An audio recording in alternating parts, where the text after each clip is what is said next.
Hey guys, welcome back to my channel. आजकल आज सुबह से न्यूज़ में है कि H1B वीज़ा के बारे में कि H1B वीज़ा है क्या, और ये डोनाल्ड ट्रम्प ने $1 लाख का प्राइस टैग क्यों लगाया है। ये क्या एंड है इंडियंस का अमेरिकन ड्रीम के लिए। चलिए समझते हैं कि H1B वीज़ा होता क्या है। एक आसान से सिंपल लैंग्वेज में बताने की ट्राई करूँगा।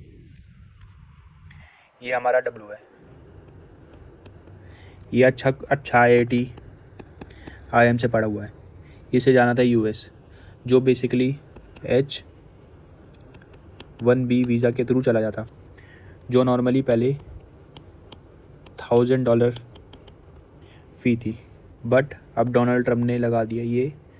अब इसकी डायरेक्टली फ़ीस कर दी है $1 लाख, मतलब अप्रॉक्स 80 या 85 लाख, जो फॉरेन एक्सचेंज पे करेगा। डिपेंड करेगा फॉरेन एक्सचेंज पे कि इतनी फ़ीस लगेगी। अब डब्लू हो गया सैड, भाई इतना पैसा ब्लैक है कैसे। ये एक टारगेट है इंडिया को करने का, और कुछ तरीका नहीं है क्योंकि इस बूढ़े के पास कुछ है नहीं और करने को। बट हमारा मेन मकसद है कि ये है क्या। H1B वीज़ा मैटर क्या करता है। एक ब्रेकिंग न्यूज़ है कि US डोनाल्ड ट्रम्प ने साइन किया एक नया प्रोक्लेमेशन जो H1B वीज़ा का सिस्टम को हिला कर रख देगा। अब से कंपनीज H1B वीज़ा के लिए देनी होगी $1 लाख एनुअल फ़ी। ये स्टेप सीधा डायरेक्ट इम्पैक्ट करेगा इंडियन IT की इंडस्ट्री पर, जहाँ तक 70% H1 एप्लेंट आते हैं।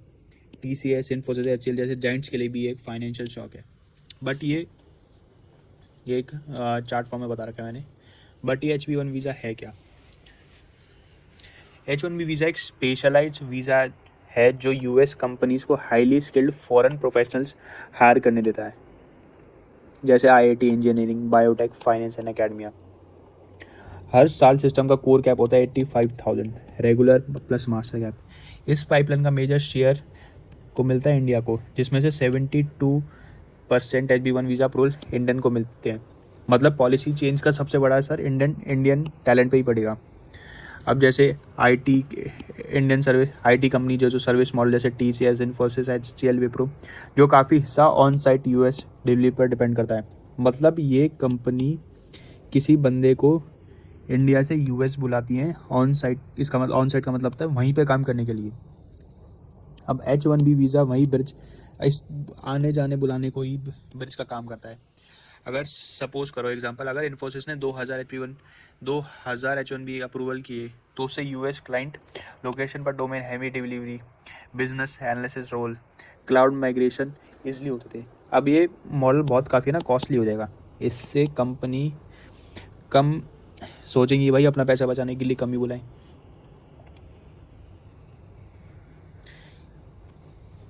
ये 29 सितंबर को प्रोक्लेमेशन साइन हुआ था। ठीक है, इसका कोर रूल क्या है। H1B पेटिशन के साथ $1 लाख है पेमेंट अटैच होनी चाहिए। बिना पेमेंट के एंट्री रिस्ट्रिक्ट होगी। ठीक है, ये अफेक्ट होगा उससे। अभी मैं जो सोर्स बता रहा हूँ सीधा डायरेक्ट वाइट हाउस से ही है, जो वहाँ लिखा हुआ है।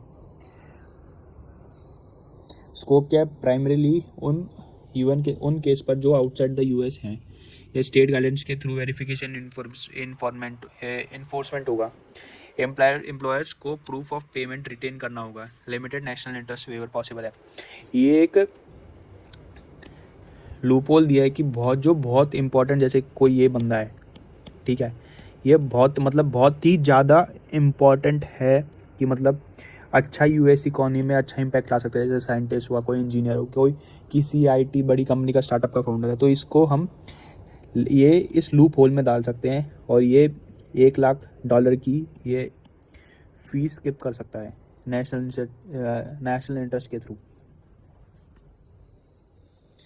स्टेटेड रैशनल है, ये एजेडली चीप लेबर रिप्लेसमेंट के लिए मिसयूज़ किया गया है। हायर कॉस्ट से truly extra ordinary highly skilled लोग आएंगे। जैसे मैंने पहले बताया ना, जिसके एक्सपीरियंस, जिसको पहले से एक्सपीरियंस होगा, उनकी इकॉनमी में जाके जैसे कुछ अच्छा फाउंड कर सके, उन्हें लगे कि भाई हाँ ये बंदा है, ये फालतू की भीड़ इकट्ठी करने से बढ़िया कोई अच्छे टैलेंटेड जिसके पास इनकम पावर, परचेजिंग पावर ज़्यादा हो, उन्हीं को बुलाया जाए। ये US से भीड़ ही छाड़ देंगे भाई सब। सपोज करो एक स्टार्टअप है, 5 इंजीनियर चाहिए, ठीक है, पर बंदे $1 लाख चाहिए, मतलब $5 लाख चाहिए सिर्फ फी में। सैलरी के बेनिफिट क्या होंगे अलग, और सैलरी और बेनिफिट अलग दूंगे, मतलब साल कंपनी को देने पड़ेंगे पर ईयर। और ये ना डील ब्रेकर बन सकता है मतलब स्टार्टअप्स के लिए। इंडियन आईटी कंपनी स्टार्टअप पे डायरेक्ट क्या इम्पैक्ट होगा? अगर लार्ज इंडियन कंपनी जैसे IT firm high volume on site model पे, मतलब जैसे वहीं ऑन साइट मॉडल प्रोवाइड कर दी, तो भाई साहब उन्हें तो तेज झटका लगेगा। अगर 500 लोग भेजो तो $50 मिलियन पर ईयर से फी में देने पड़ेंगे, वो भी हर साल। ठीक है, इससे ऑन साइट रिड्यूस होगा, हाँ कॉन्ट्रैक्ट्स रीनेगोशिएट होंगे, मार्जिन कॉम्प्रेस होगा। जो मिड एंट्री और मिड लेवल पे इंजीनियर से टिपिकल सैलरी जिनकी 60,000 से $1 लाख के बीच होती थी, अब उसी कंपनी को $1 लाख देने पड़ेंगे पहले से। जो 10 बार, अब वो कंपनी सोचेगी भाई, 10 बार सोचेंगे भाई कि इतनी तो सैलरी नहीं है, इतने तो बंदे भी देने, इतने तो लाख रुपए दे देंगे, तो ले छोड़ो। इससे यूएस में एंट्री काफ़ी टफ हो जाएगी।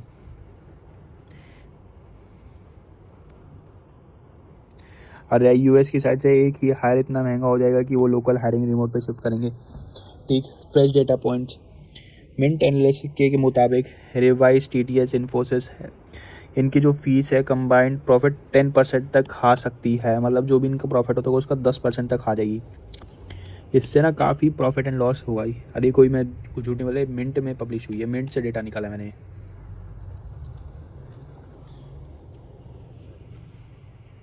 अभी मेन है कि भाई इस जो ये डोनाल्ड ट्रम्प ने लगाया उसे कौन सर्वाइव करेगा। जैसे critical seal AI, cyber security, robotics, chips पर जहाँ स्किल जेन्युइनली रेयर है, वहाँ एम्प्लॉयर फी अब्जॉर्व कर सकता है। मतलब वहाँ अगर एम्प्लॉयर को पता है कि भाई तुम उसकी कंपनी में जाके कुछ अच्छा इम्पैक्ट लाओगे, कुछ ब्रेक थ्रू लाओगे, तभी वो फीस इतनी महंगी देगा, वो नहीं तो क्यों बुलाएगा। अमेजोन, गूगल, माइक्रोसॉफ्ट ये स्ट्रैटेजिक रोल के लिए कॉस्ट मैनेजेबल पर इवन देन। अब ये जो बड़ी बड़ी कंपनी है ना, ये वॉल्यूम हायर नहीं करेगी, मतलब आए भाई आए 10-15 बंदे उठा लिए ना। अगर उन्हें लगेगा कि भाई ये एक बंदा वर्थ इट है, तभी वो फीस पे करेंगी। इससे इंडियन एम्प्लॉयमेंट में काफ़ी फर्क पड़ेगा।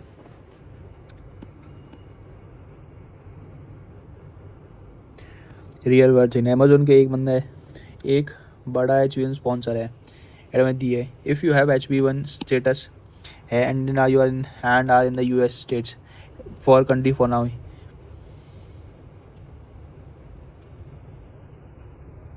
मतलब इससे यही पता चलता है कि कंपनी है ना टर्बुलेंस के साथ एक रिस्क मैनेजमेंट मोड में, भाई इफेक्ट कैसे कम लाया जाए। एक बैलेंस नज़रिए से देखें ना यूएस के हिसाब से, एक यूएस जैसे यूएस ग्रेजुएट्स और वर्कर के लिए अब डोनाल्ड ट्रम्प ने करा है, जो भी करा है वो यूएस ग्रेजुएट्स एंड वर्कर के लिए करा है, ना कि किसी और के लिए। क्वालिटी फिल्टर सिर्फ टॉप टायर हाई पे रोल्स के लिए H1 यूज़ होगा। सर सही बात है, इतना पैसा कौन देगा फालतू में। पॉलिटिकल सिग्निकल होगी, ठीक है। और पब्लिक परस्यू में इन्फ्लो होगा। जो यूएस के रिसर्च एंड डेवलपमेंट है, साइंस स्टेम इकोसिस्टम है, फॉरेन टैलेंट पर रिलाई करते हैं, वो बैरियर्स कॉम्पिटिटिव हिट करेंगे। क्या legal challenge, immigration fees, entry restriction, president की अथॉरिटी की limit, court room battle expected. अब कंपनीज रिमोट और ऑफ शोर पे करेंगी, काम यूएस से बाहर चला जाएगा।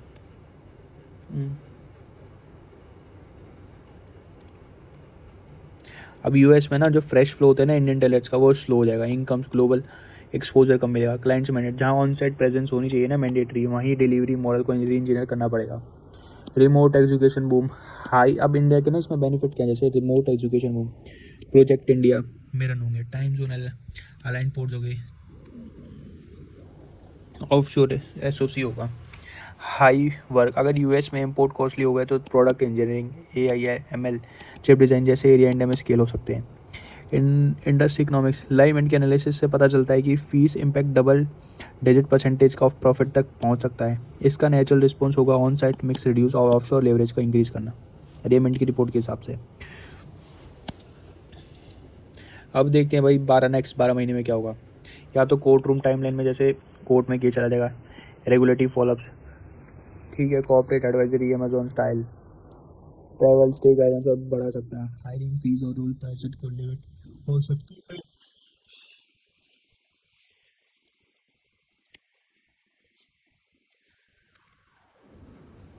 अब 4 सिनेरियो हैं।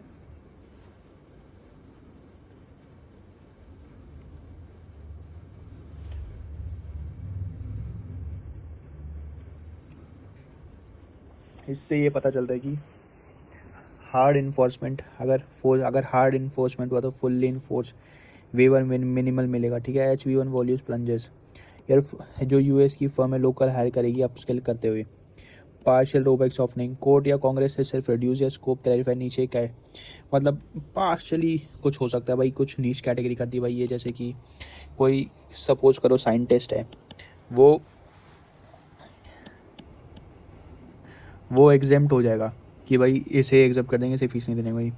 बिजनेस हाइब्रिड हब बन सकते हैं, यूएस इंडिया ग्रुप क्लाइंटली कॉन्ट्रैक्ट ऑफशोर फर्स्ट लेके जाते हैं।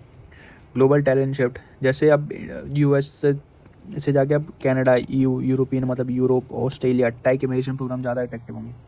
Indian talent multi destination explore करता है। रिसेंट ईयर में कनाडा का टेक पाथवे का पुल स्ट्रॉन्ग हुआ है, बट कनाडा के भी ऐसी तेजी हो रखी है आज की डेट में, तो कनाडा भी अफोर्ड नहीं कर सकता। इस पर एक अलग वीडियो लूँगा, why Canada is so fucked.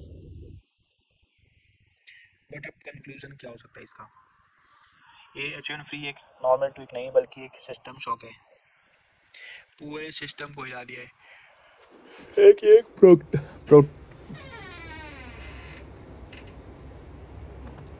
Protectionist filter है। इंडिया के लिए रिस्क भी और री इन्वेंशन का भी चांस है। शॉर्ट टर्म के लिए अर्ली करियर्स के लिए इंडियन सेटबैक लग सकता है, पर मिड टर्म में इंडिया का remote first high skill value strong बन सकता है।